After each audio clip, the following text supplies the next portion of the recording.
Harbridge, our product manager at Easy Agile. She's going to walk us through, well, how do we get the most out of Easy Agile programs for JIRA? How do we get the most out of PI planning in JIRA when we're now working remotely? All right, Teagan, I'll hand it over to you. Thanks, Sean. Good morning, good afternoon, good evening, wherever you are in the world and whatever time is there. We really appreciate your time, so thank you for joining us today.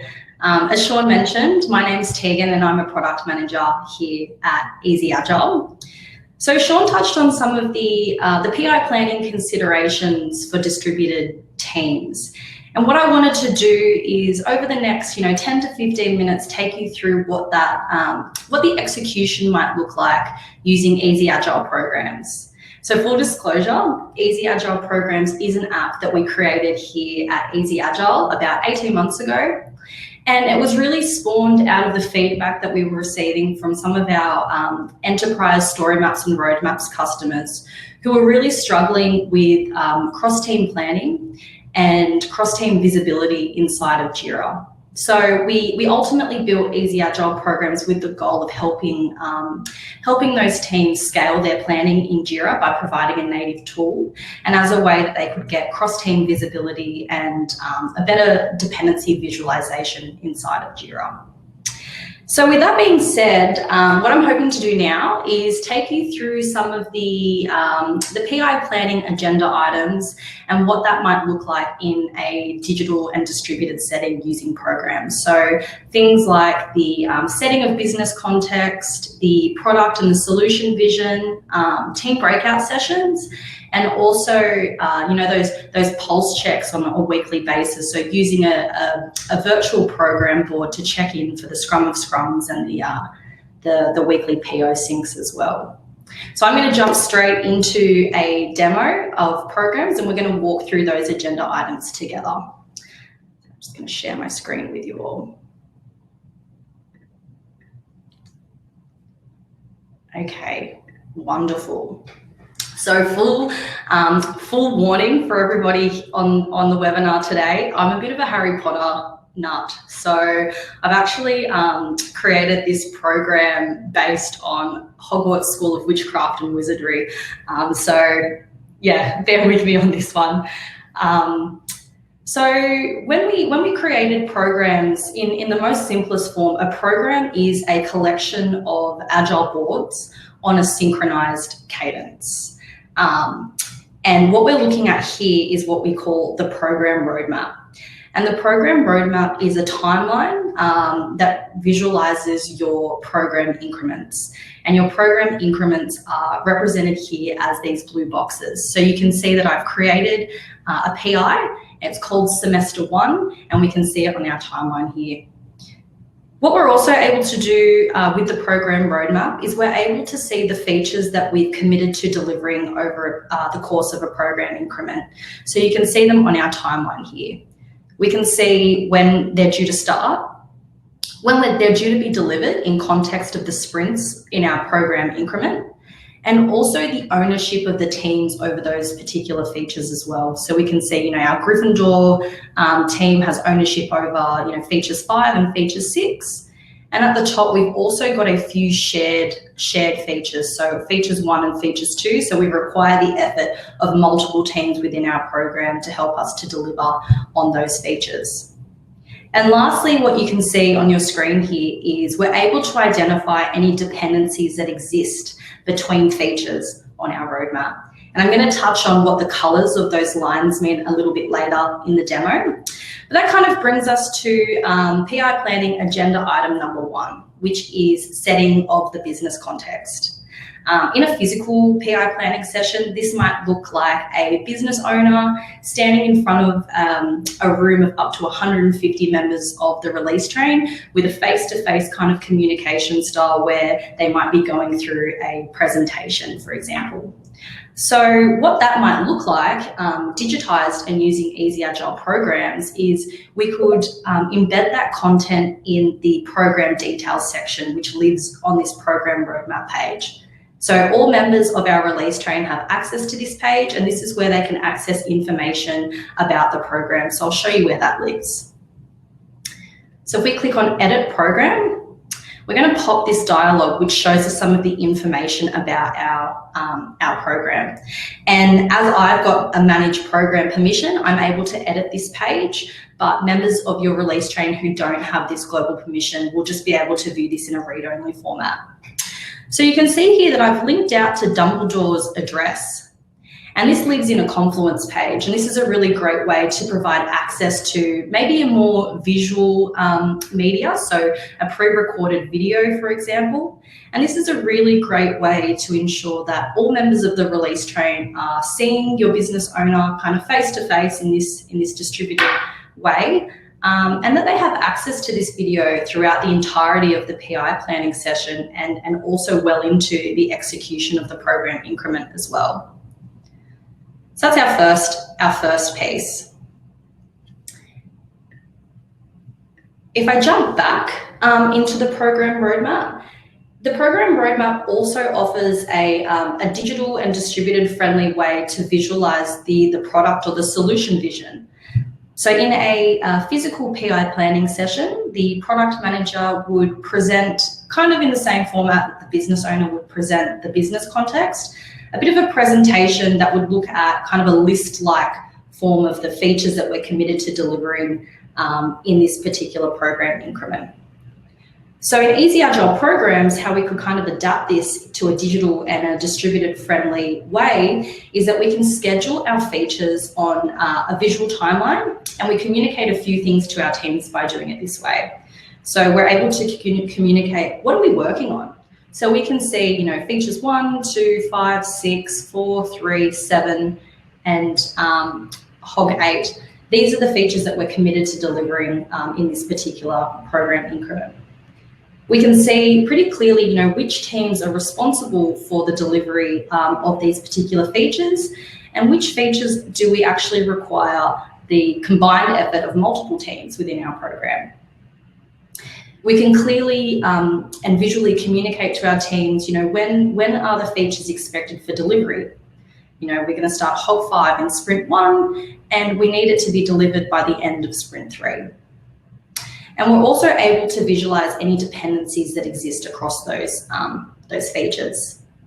So again, we're going to jump into programs and have a look at what this looks like in action and how we actually create this timeline and present this product or solution vision to our art. So if we edit our roadmap, what we can see down the right-hand side here is our roadmap backlog. So I've actually synced this roadmap backlog with our Hogwarts program Kanban board in JIRA. So all of my epics, JIRA epics from that board are being pulled into this backlog that you can see here, ready to be dragged and dropped into our team swim lanes. And we've really enhanced this experience in our latest Easy Agile programs release 3.0 by adding the addition of these swim lanes. So we're trying to really visually communicate and enhance team ownership and visibility in this view.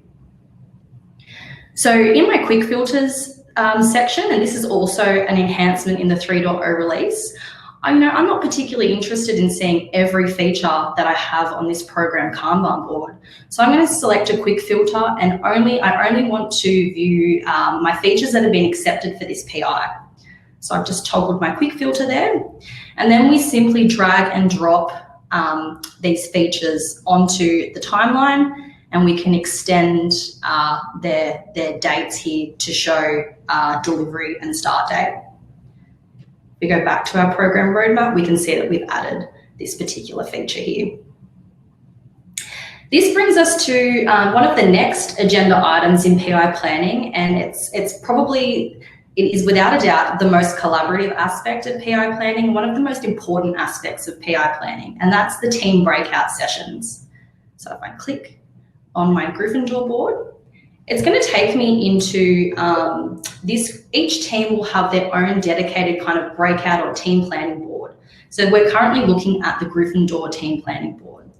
And physically what this looks like is, a lot of Post-it notes up on the wall. We're asking teams to estimate their sprint capacity, so how much capacity they have sprint to sprint, and this might change if we know that people are on holidays or we have public holidays, for example, so it might vary between sprints.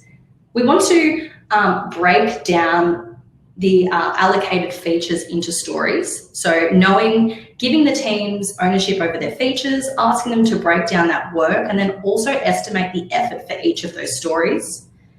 And then most importantly, identifying and visualizing the dependencies that exist between work that they have in their team and work on other teams in the program. And in a physical session, that's using, pieces of string or pieces of yarn up on the wall between post-it notes. So in Easy Agile programs, teams can pretty much tackle all of those activities in their team planning or team breakout board. So each team has access to a board like this, and I'm going to walk through kind of some of the elements that you're seeing on your screen today. So at the top, we can see the sprints that live within our semester 1 program increment. And this is synced directly with the Gryffindor team's Agile board in JIRA. So all of these sprints are being pulled from the team's backlog, and anything that we do on this page here is automatically synced with the board in JIRA as well. We can see the capacity, so we know that this particular Gryffindor team is using story points as their method of estimation. And so we can set our sprint capacity for each sprint. Say we know someone's away in sprint 3, for example, so we would alter that sprint capacity there. The teams are also really are able to identify, what features are we responsible for looking after in this program increment. So the features that we're seeing here alter from team to team. So every team will see the features that were placed into that shared team features swim lane, and then they'll also see only the features that were scheduled into their specific team swim lane. So I remember that the first 3 of these features were scheduled into that shared team swim lane, and features 5 and feature 6 were scheduled specifically into the Gryffindor team swim lane. So it's quite easy to visually identify, where is our ownership? What are we responsible for delivering, and what features do we need to break down as a team as a part of this breakout session?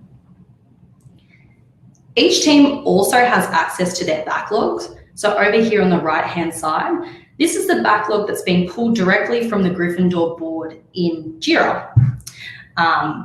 And a really easy way to identify whether we've got pre-existing stories that we've created on our backlog that might be linked to any of these features is if we select a feature on the roadmap, we actually filter down our backlog to show only the stories that have been linked to that particular feature. So if I turn that off, you'll see that we see all of our stories. And if I turn it back on again, I can see that I've got, 5 stories that I need to schedule in either sprint 1 through sprint 4. And I can do that via drag and drop. So dragging and dropping these issues actually schedules them into the sprints on this team's backlog. We can create new stories on this particular view as well. So a big part of the team breakouts is actually breaking down features into stories. And a really quick way to do that in Easy Agile programs is if I know I need to break down work for feature 2, if I select this particular issue and I start creating stories, what I've actually done is I've automatically set the JIRA issue link from these new stories to this particular feature. So if I turn the filter off for that feature so that I can see all of the work planned in my sprints for this PI, and then turn it back on, you'll see only the stories that contain that epic link up to that feature. Estimation, we need to estimate the effort that's going to be required to actually deliver on these stories and whether we have enough capacity within our sprints. So we can do that via inline editing. We might decide as a team that this is a 3. We might decide as a team that this is a 7. And we can see that those estimates are actually rolling up to the top here, to our capacity, and we can see how much of our capacity we've actually got allocated. And if we were to go over, so I'm going to say this is a 30, we're really easily able to identify whether we're over capacity and by how much. So one of the most powerful powerful pieces of functionality in easy agile programs, and something that's a really great way for distributed teams to identify and also create dependencies is by adding an additional team into your team planning view. And what I mean by that is in the top right, we have this teams drop down. And if I select that, we can see all of the teams that also exist within our program. So if I click on our Hufflepuff team, for example, I bring the Hufflepuff team into view. So I can see the features that the Hufflepuff team are responsible for delivering in this program increment and when the due date of those features exists. And I can also see all of the work that the Hufflepuff team have actually planned into their sprint. So it's really great to get that cross-team visibility in order to create and identify those dependencies. And creating dependencies is really simple. We've used a drag and drop method. So I'll give you an example of what that looks like. Let's say we've identified that, issue 3 has a dependency on our creating story. So what I would do is I would drag issue 3 on top of the creating story, and I've created a dependency. So not only have I created this visualization that a dependency exists, I've also created a JIRA issue link in the back end on the tickets as well. This visualization is really a great way to get teams to kind of shuffle work around where they have capacity. So if I was to move this creating story over into my second sprint, you'll see that I've changed the color of the dependency line there. So I wanted to just explain a little bit about what the colors of the dependencies represent. So we know that issue 3 depends on this creating story in the Gryffindor team. The reason that this dependency is showing in a yellow or orange colored line is that there's a risk that this dependency may not be met because the issues have been scheduled in the same sprint. If I was to move our creating story into the earlier sprint, sprint 2, you can see that my line has turned green. And what that means is that, the creating story, which this issue 3 story relies on being completed, has been scheduled before we're due to start issue 3. So we're showing this as a dependency, but as a healthy dependency because we're confident that we'll be able to get the work done prior to starting on issue 3. And then the scary red, our blocker. So we've scheduled the dependent story in a sprint after we need it. And so it means that we're not going to be able to deliver on issue 3. We've got these visible dependencies filters up here as well, which give a little bit more of an explanation about what those colors mean.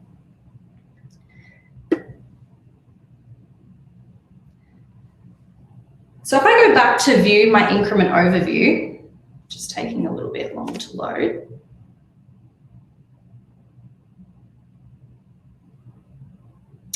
Technology. We've just moved a new office, so we're dealing with some networking issues.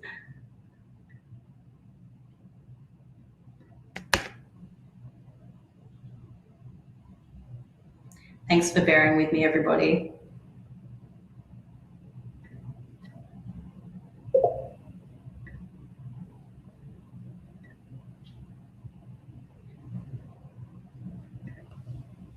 Okay, we seem to be having a little bit of difficulty. I was going to take you through to the final agenda item of program increment planning that we can digitize using programs, which is kind of the plan review and the confidence vote. So when this eventually loads, the plan review and confidence vote can really be utilized using the increment overview in Easy Agile programs. And the increment overview gives us a consolidated view of all of the work that our teams have planned into their sprints in their team planning board. And we get a really clear understanding of where the dependencies exist between those teams as well. Much like the dependency filter piece that I showed on the team planning board, we also have access to that in the increment overview as well. So for a release train engineer, for example, we might want to only focus on our blocker dependencies. So we would, turn the filter on to just show our red, red lines between the stories to see whether there are, a few teams that have significant blocker and at-risk dependencies. It's also a really great asset to use in our weekly Scrum of Scrums and our PO sync. So each team can present their increment overview. It's really clear to see, what was accomplished. The status color on the card will actually change when it's in an either to do, in progress, or done status. We can show and easily communicate, what is the team working on between now and the next time we sync? So what are we committing to? Here we go. Okay. So this is the increment overview. Thanks for bearing with me, everyone. So this is where we can see the teams were able to identify all of the work that they've planned in their sprints, and we can see where the dependencies exist. And so this is the dependency filter I was talking about. So if there were, a lot of healthy and at-risk dependencies, and we really wanted to only focus on those blockers, we could turn those two filters off, and we would only see our red. So we'd be able to mitigate those. So to conclude and to recap, I think what we really want to acknowledge is that we know that scaled planning is hard, and we know that distributing scaled planning is harder. So we're really committed to improving easy agile programs for that distributed experience, and really eager to collect feedback. So with that said, I want to hand it back over to Sean. I'm not sure if there are any questions, but happy to take questions.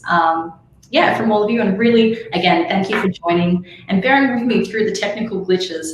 Things that we need to kind of get used to in this new and crazy time. So Sean, I'll hand it back over to you. Great, thank you, Teagan. Thanks so much for that wonderful demo. And it's good to see that Harry Potter is still going strong in JIRA. We do have a couple of questions for you, which is fantastic. But before we jump into those, I just want to quickly give our Easy Agile partners a shout out. If you are about to enter a digital transformation or you need some Agile advice, we have a lot of Easy Agile partners who are trained, they've gone through some training in Easy Agile products, and many of them are experts in the Atlassian suite and in JIRA. So chances are there is a Easy Agile partner near you. So please do reach out either to us and we'll make the introduction for you, or feel free to reach out to them directly if you do need any additional help or consulting or advice for your specific configuration.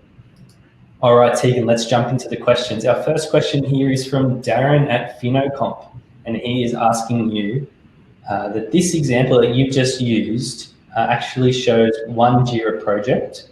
Can you actually include multiple projects on the one board in programs? Awesome, thanks Darren, great question. So you can. So the JIRA project that I think you're referring to was my roadmap project. So the project that I had chosen to actually pull in the features that I could schedule onto that timeline. So the answer is yes. We have a few different configuration options when starting your program. The option that you saw is I chose to select one dedicated board. That board was a single project board, but had that board been multi-project, then yes, we could have pulled in issues from across multiple projects. Another option as well is if your features don't live on a dedicated board, so we know that a lot of customers have two different use cases. A dedicated program Kanban, where they, purely is at the feature level and they've got their Kanban workflow where they transition their features through that workflow. And then we also have other customers who, they want to give more autonomy to the teams, and so the features actually live on each individual's team boards. So in both cases, you can configure your program to use both use cases. And so in the latter, where your features live on the team boards, that would again be pulling in issues across multiple projects. So I hope that helps answer your question. Thanks, Teagan. We have a question here from Geoff. Geoff is a senior project manager and release train engineer at Agricorp, and he's got a few questions here. We'll take them one by one. The first one is, can you speak to the initial creation of the program and the options for what issue types are used at the feature level? Awesome, thanks. G'day, Geoff. So you might have noticed in my demo that all of my features were JIRA epics. So while that is possible, as you saw, it is also possible to select any issue type as your roadmap issue. So a lot of our customers have actually, there's a lot of confusion between terminology. So for example, a safe feature is not a JIRA epic. And so there's a lot of confusion within the teams. And we've seen a lot of customers actually create a custom issue type called feature. And so in that case, customers can certainly use that custom issue type. The only thing that we ask is that you specify what the JIRA issue link type between a feature and a story on the team board is, but that is certainly possible. Great. Okay, the second question from Geoff is, what is the best practice for setting up multiple teams within Easy Agile programs? Is it better to have a JIRA project with boards for each team and epics as features, or is it better to have separate JIRA projects with epics and team backlogs all in those separate projects? Or maybe there's another configuration you've seen work well. Yeah, great question again. Thanks, Geoff. Best practice, we would recommend one project per team. We've seen that seems to be the most effective way that our customers have been able to utilize Easy Agile programs. And we do have a doc around getting that set up. So I'm sure that's something we would be able to share after the webinar as well.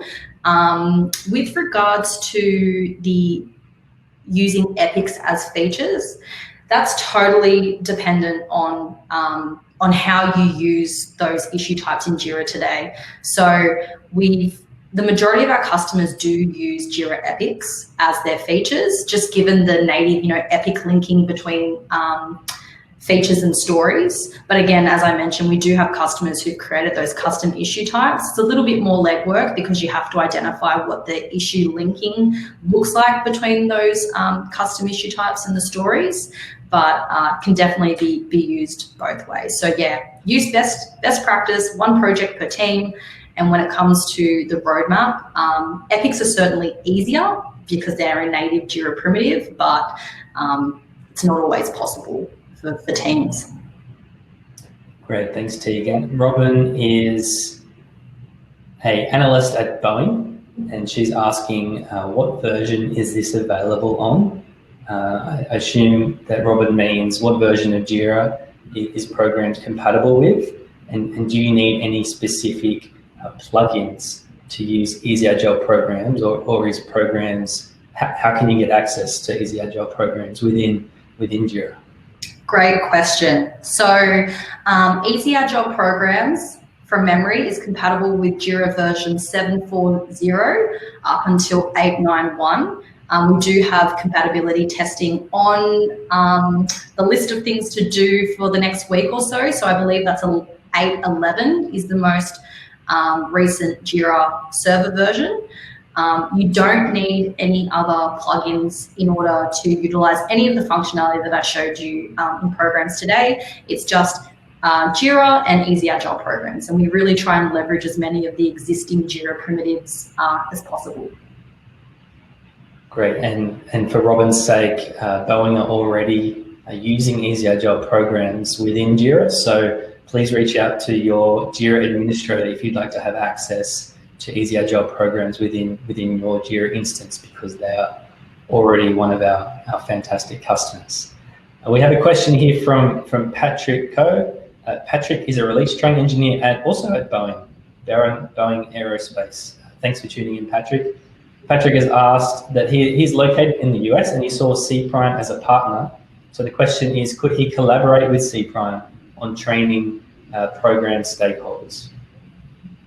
So the answer is 100%. CPRIME are one of our really good partners located in the US who are quite up to date with training and versions.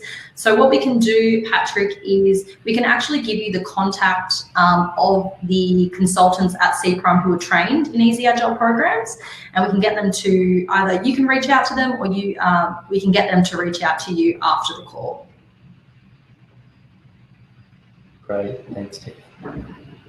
Just seeing if we got any more questions here. Patrick would like to see if we can get that JIRA version compatibility information again. Maybe we can send out a link for all the compatibility information.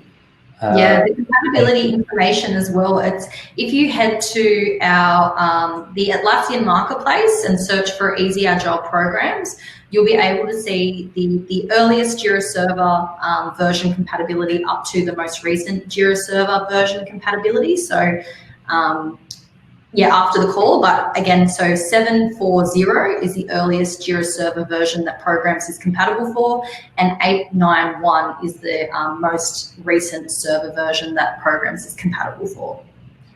Great. Robin had a follow-up question around, is Easy Agile programs available on server? The good news is, Robin, that yes, Easy Agile programs is available on cloud, server, and data center. So no matter what version of the hosting of JIRA you're using, Easy Agile programs will work for you. Vasavi has a question.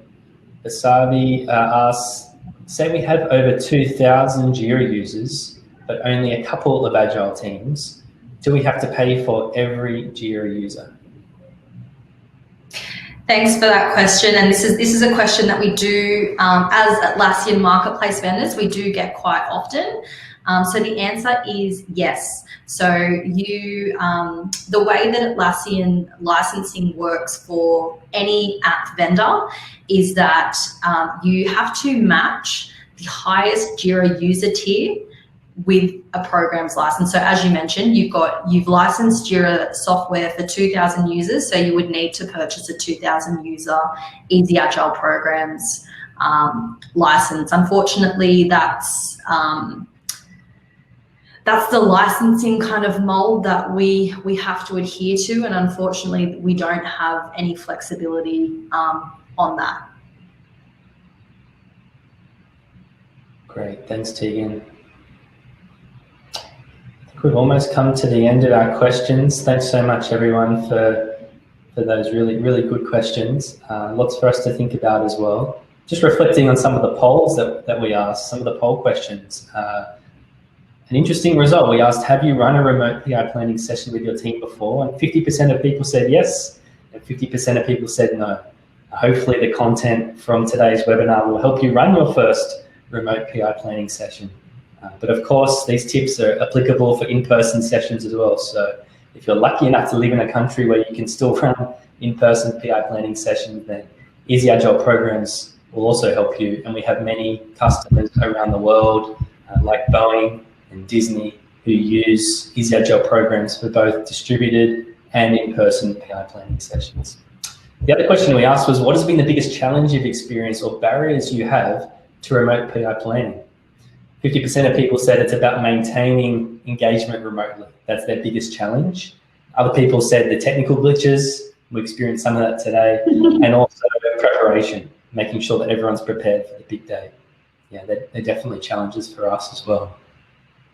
Well, thanks very much everyone for tuning in to this Easy Agile webinar. The recording will be available and sent to you via email within the next 24 hours. We want to thank you for tuning in. If you do have any additional questions, feel free to reach out to us at support@easyagile.com, and we'll get back to you within 24 hours for any specific questions you have. If you are interested in trying out Easy Agile programs for JIRA, there is a free trial available for 30 days on the Atlassian marketplace. Just ask your IT or your JIRA administrator to install the free evaluation onto your JIRA instance, and you'll be able to play around and have a look about how does this work with your data.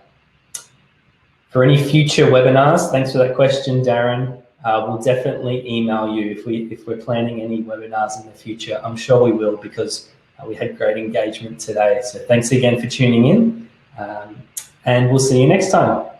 Thank you.